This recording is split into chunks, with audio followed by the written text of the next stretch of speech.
San Francisco. I'm here for something like 4 days, and I'm going to be doing some touristy stuff, some offbeat stuff, and I figure instead of doing, you know, a video on each little place, I'm just going to cut together all my favorite kind of weird places that we visit over the course of the week. So we're standing in front of the first one, Musee Mecanique. It's all kinds of contraptions and automatons and music making machines and fortune machines. It's the last remaining relic of an amusement park that used to be here at Fisherman's Wharf called Playland at the Beach. And the owner of this saved a lot of the old machines. So some of these are real old. Let's do one of these little peekaboo ones. Whatever the belly dancer does on her day off, it must be child appropriate because there's a little step ladder here to look in. Hey, hey, hey. Whoa.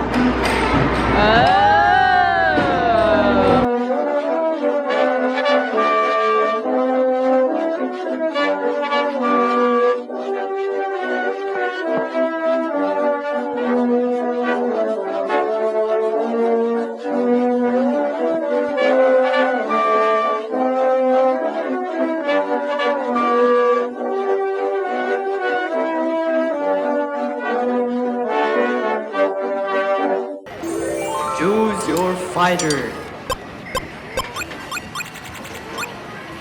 Slightly inspired. Fight.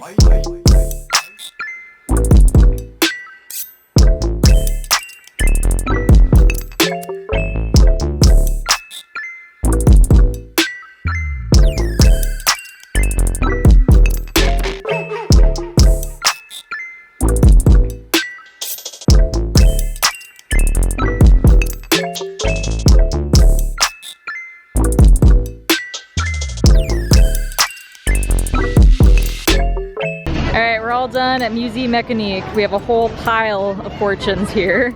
They're all awesome. High recommend. That place was so cool.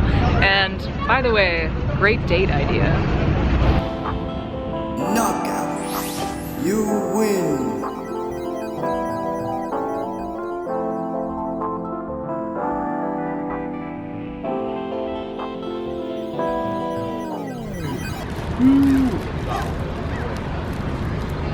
Alright, we just ate our way through, we just walked through Chinatown and Little Italy, and now we're here at our next stop, that red awning right there.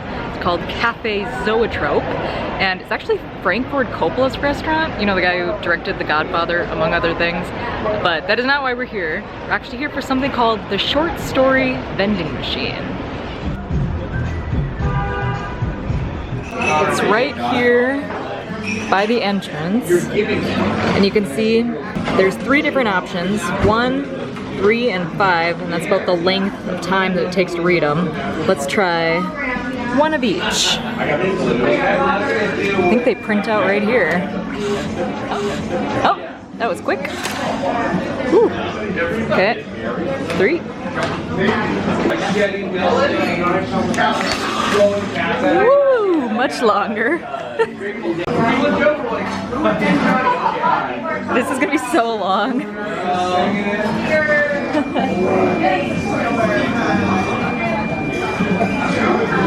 It's really thinking about it. Hey, you gotta pull it out. Woo! Oh my gosh. Okay, so the 1-minute one that we got is called Why So Many Rolls of Toilet Paper. The 3-minute one we got is called The Sunshine State. And the 5-minute one is called Follow Me. So I think this 1-minute one is pretty much the only one I'll be able to show you on camera so that you can read it. I'll pan very slowly and you can pause. You can see at the bottom here, this is the author of it, and yeah, there's tons of authors that submit these. These are printed off from a database, and there's tons of different genres as well. You can see at the top, if it'll focus, there we go. This one is Modern Tale. We have another one that's mystery and another one that's and contemporary fiction. The fact that they're actually user submitted kind of makes me want to write my own.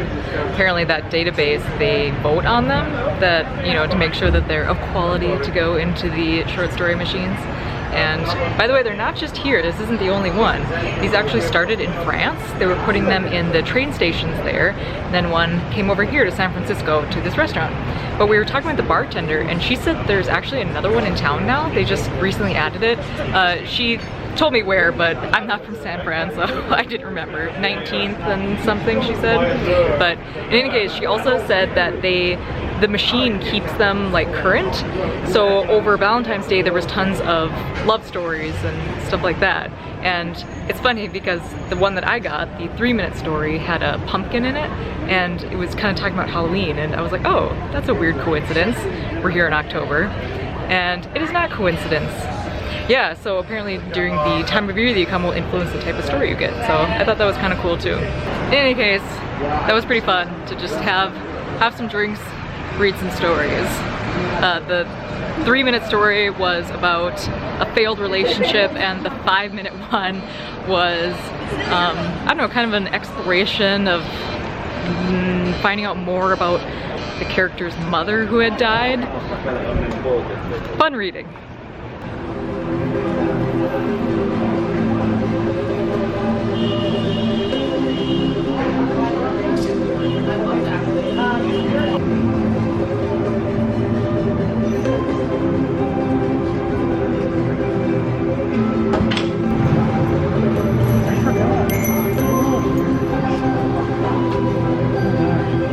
Oh my god. Okay, so we're out by the Dragon Gate. Whatever.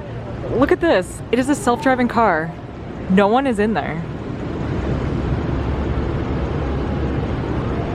That's so weird. Do you see all these little spinny things? Science. Oh my gosh, this hill. Can you tell how steep this is? Is it reading? Alright, we still have a little more to go for our last stop of the evening. That dude almost walked straight into me. Tonga House. We are huge tiki fans, so we had to end the night here.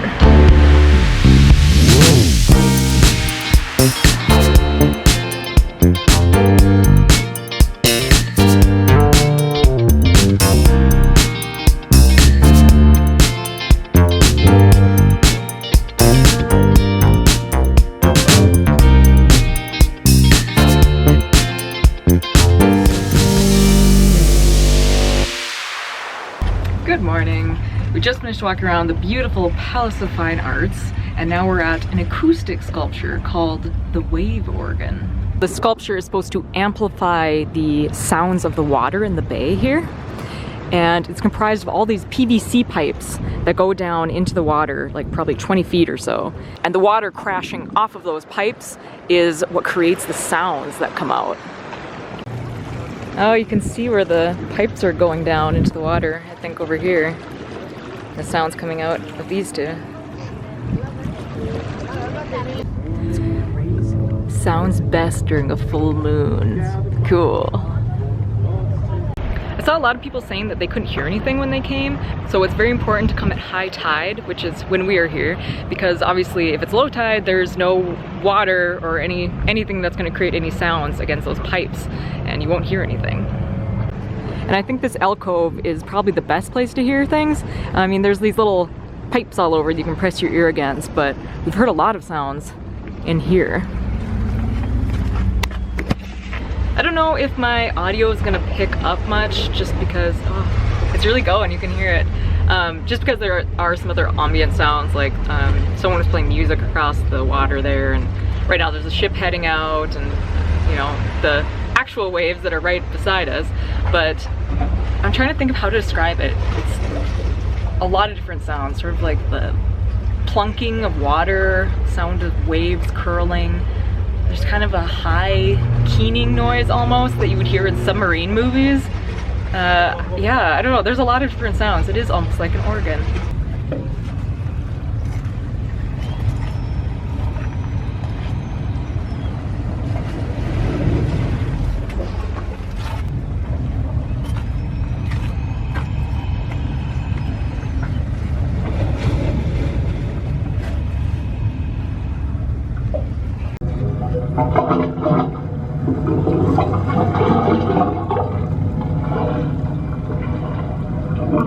Another interesting thing I read was that you can see this is made out of like marble.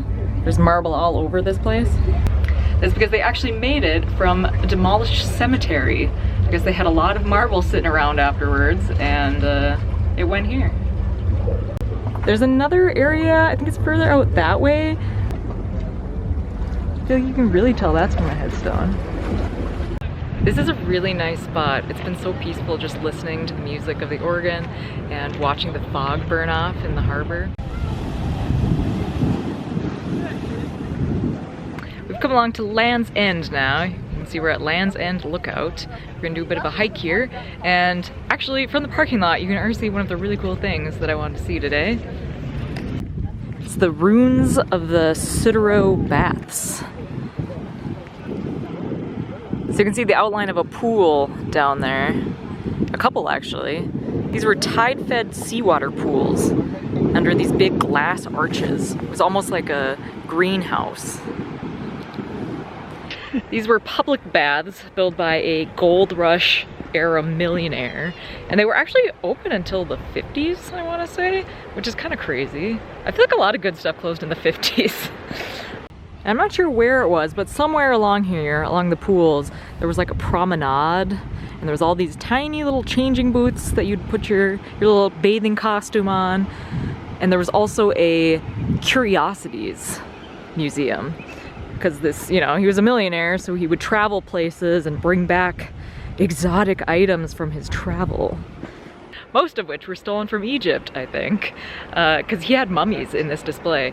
And there's actually, I forget which museum it's at, but there's a museum in San Francisco that has a Sutro, like Egyptian exhibit from this guy. So.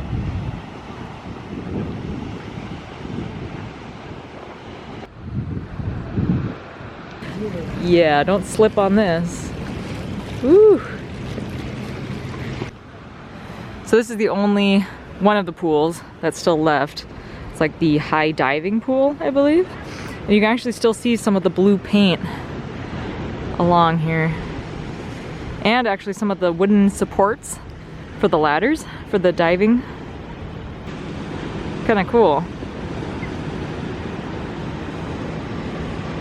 Check out this awesome decoration just in the cement floor. That's so cool.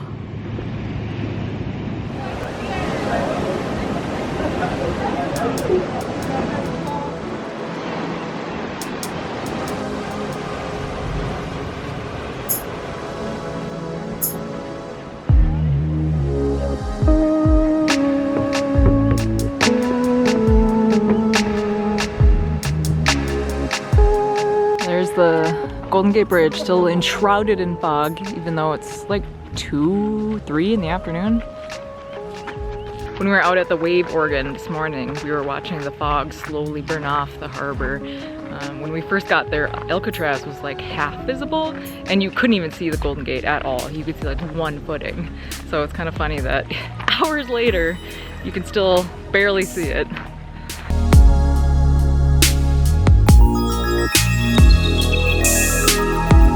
There's one other thing that I wanted to show you on this hike, and it's right down there. Or at least it should be.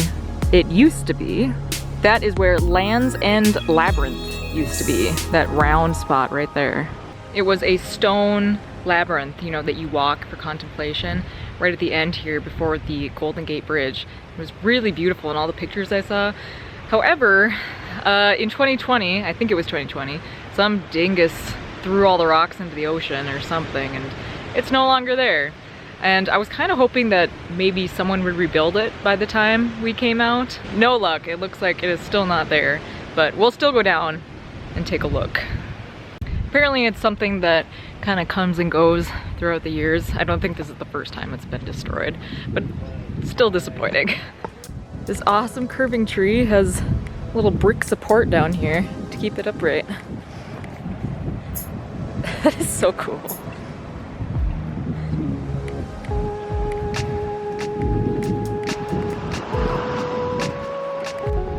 Well, nothing left now. These are the circular shapes. There was another one back there that we could see from up there. I'm not sure what used to be here, some sort of structure. There's a cement pad surrounded by these metallic, kind of like a little metallic Stonehenge. Looks like someone had a fire in the middle at some point. Well, it's still a very beautiful viewpoint. There's a dude fishing over there. Wonder if he's caught anything. The water is kind of a long way down. That fish must just feel like it's being abducted, just going straight up into the air 50 feet.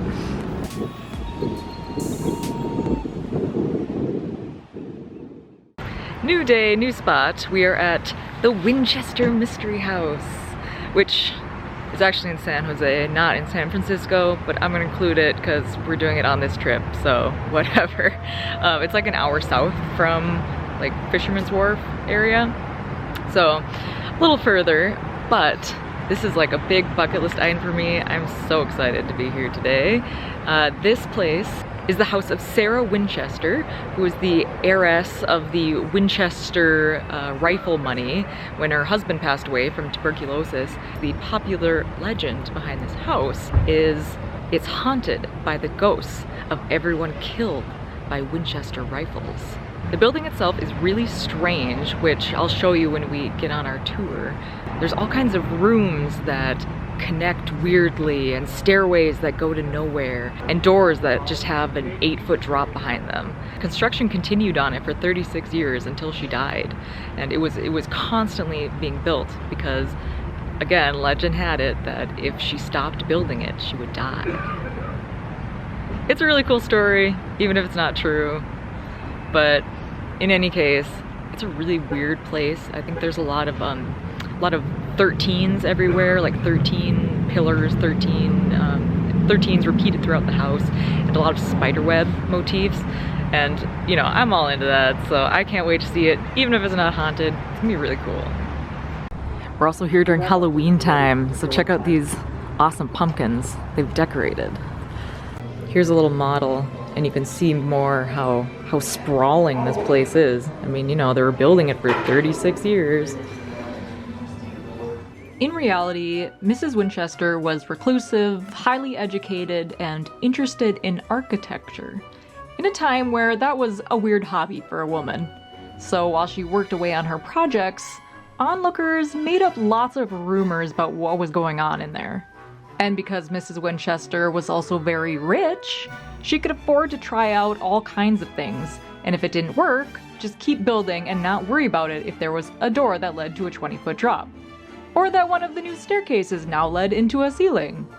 Because it was her house and no one was taking tours of it then. It was really interesting, and I couldn't take any video on the tour, but I think the photos at least give you an idea of the place. But we loved it, and I will absolutely be back. They also had a little Winchester shooting gallery in the courtyard, which seems weird for a cautionary tale about vengeful ghosts, but whatever.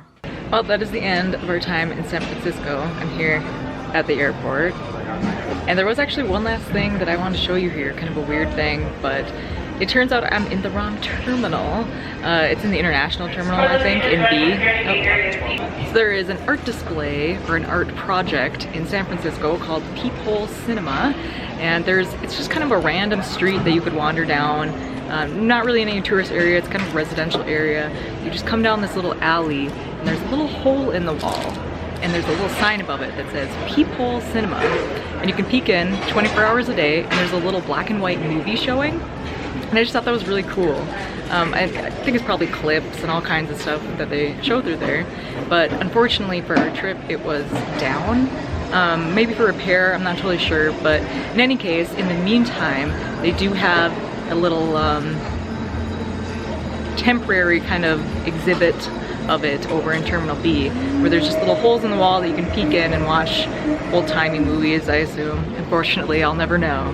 But in any case, I wanted to at least tell you about it in case you're coming here and want to check it out. Hopefully it'll be back in order at some point. I think there are also some in LA, and I think maybe one other area. In any case, we're gonna board any moment now, so I will say farewell. Bye.